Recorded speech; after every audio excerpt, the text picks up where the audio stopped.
Hey goalies, if you are worried about consistency or staying injury-free as soon as the season starts, then you are in the right place. Today we're going to talk about phase 4 off-season training, which is the type of off-season training you should be doing right now. And if you kind of miss the whole starting your off-season training step, I'll tell you what to do about that as well. Let's go.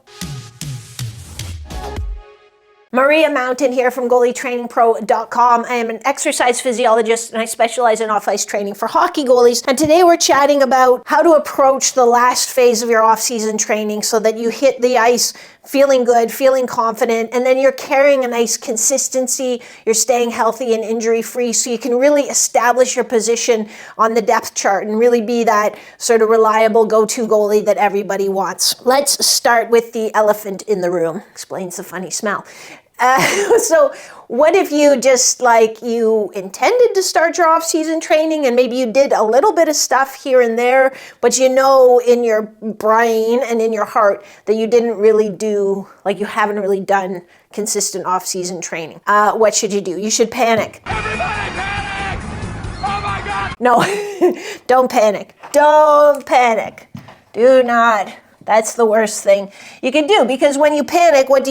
You are like, okay, I'm going to work twice as hard and I'm going to make up for all that missed time. The problem is your body doesn't work that way. When you work twice as hard, your body doesn't adapt twice as fast. You're putting 2 times the overload on tissues that can't adapt that fast. So what you're really doing is actually fueling an injury that's going to occur either at training camp or maybe a month or so into the season by trying to play catch up. So playing catch up won't work. The best that you can do is actually go back and just start with the foundation. Consistency is the key. So even go back to month 1 video and start working on those things. And it's going to be things like improving your mobility, starting to build functional strength, working on tissue quality. And then you can keep carrying through these things in the season. It's not going to be the same as your off-season training in terms of volume and intensity, but you can still make great gains with consistency heading into the season. The second thing we're going to focus on in month 4 or phase 4 of our off-season training is, decreasing volume and decreasing load a little bit. And I'm talking in terms of off-ice training, because what's going to happen is your on-ice volume is going to be going up for most of you. And again, this shouldn't go skyrocket either. If you haven't been skating at all this summer, and then 2 weeks before training camp, you're going to go out on the ice 5 times a week for 3 hours at a time, that's also a big no-no.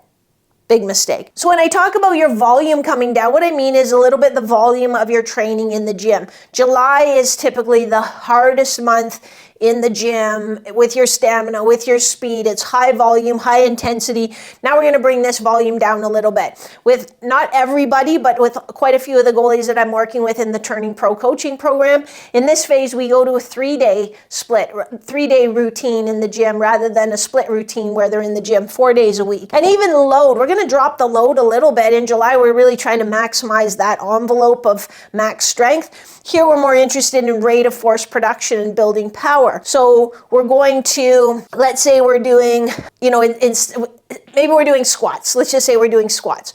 Well, instead of doing 4 reps, as heavy as we can with sort of 0 to 1 reps in reserve at the end of that set, now we're using a weight that leaves kind of maybe 2 to 3 reps in reserve, but we're working on accelerating that. So a little faster concentric or even a little quicker linking, something like that. So a little less load, a little less volume. So we talked already about increasing skating and how to do that appropriately, not going from 0 to 5 times a week. Most of you are skating at least once or twice a week during the summer, so then you can bump it up to sort of 4 times a week. But as you increase your skating, then you're going to decrease your off-ice stamina. And this is where some of the goalies in my programs kind of get in trouble or I have to reel them back because they increase their skating, but they still feel like, I've got to check that box. I've got to get those 2 or 3 really hard off-ice stamina workouts in every single week. But these need to balance out. So really, if you're getting in 4, maybe 5, it depends always on the intensity of the skate. What are you working on? How hard is it? But if combined, you're getting kind of 4 or 5 staminas. I'd like 4, so I'm just not even going to say 5.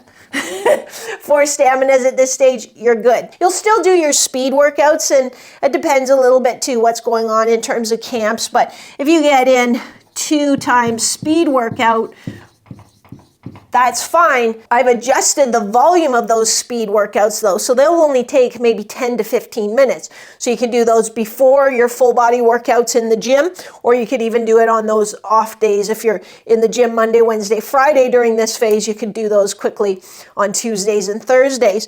And then in terms of your mobility, as it relates to your increase in skating volume, we're going to decrease the intensity of your mobility training. So earlier in phases 1 and 2, we talked about, you can always find those videos here, but we talked about being pretty aggressive at going after expanding that envelope of mobility that you have and really working aggressively at building strength at length and control through the range of motion. But as we start skating more, there's going to be quite a bit of load and demand and micro trauma to your adductors in particular, your groins in particular. So we don't want to come along behind that and start, trying to add more and stress them even more. We want to keep you healthy. So we will still work on your adductors, but a little bit more from a restorative perspective, a maintenance perspective, and then kind of gradually trying to coax a little more range of motion as opposed to really aggressively going after it. I'll back up as well to talk about your off-ice stamina. Even when you do an off-ice stamina workout, that volume's going to come down. So the work intervals aren't going to be as long. They're going to be shorter work intervals. And we're going to do a little more focus on applying explosive power even under fatigue. And I shared with you actually a good workout right here that shows you exactly what that type of workout would look like. I'm going to reiterate the key points. Consistency is the key. If you want to play consistently on the ice, you have to train consistently off the ice. If you kind of miss the start of your off-season phase, like, yeah, I knew there was something I was supposed to be doing, don't panic. Just start where you are and consistently start taking those steps. It's like climbing Mount Everest. You can't skip out all the trips to base camp and camp 1 and back down and all that acclimation and just go straight to the top. It won't work. So just start where you are and start climbing away consistently. Once you get to camp, this is an important point. Once you get to camp or your season starts, you're skating with your team, you're practicing, games are going to start, give yourself 1 to 2 weeks to kind of get in that new rhythm. Don't keep up with your mobility, but don't really worry about other stuff. If your team's working out, that's great. Just do that until you get into the rhythm. But then it's key. No more than 2 weeks. You need to get back into your rhythm for in-season training, which is completely different from your off-season training. But it'll be at least a couple lifts a week and then keeping up with your mobility 4 to 6 times a week as you go through your season. Because that's another point where a lot of goalies miss it. They sort of take their foot off the gas when they get with their team, and then they just never find the gas again.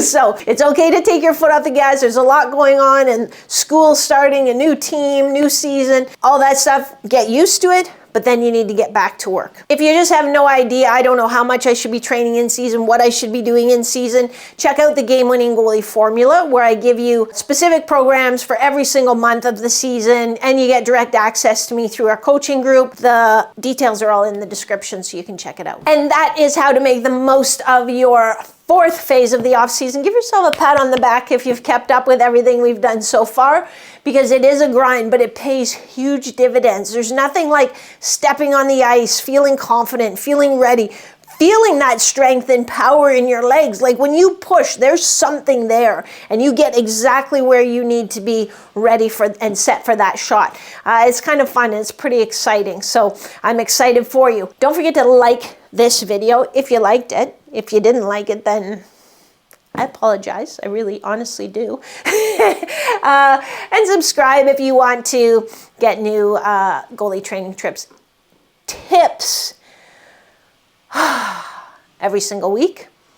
Otherwise, check out the description for all my downloadable programs, including my free 14-day mobility program. I will catch you next week. Same bat time, same bat channel. I love you guys. See you.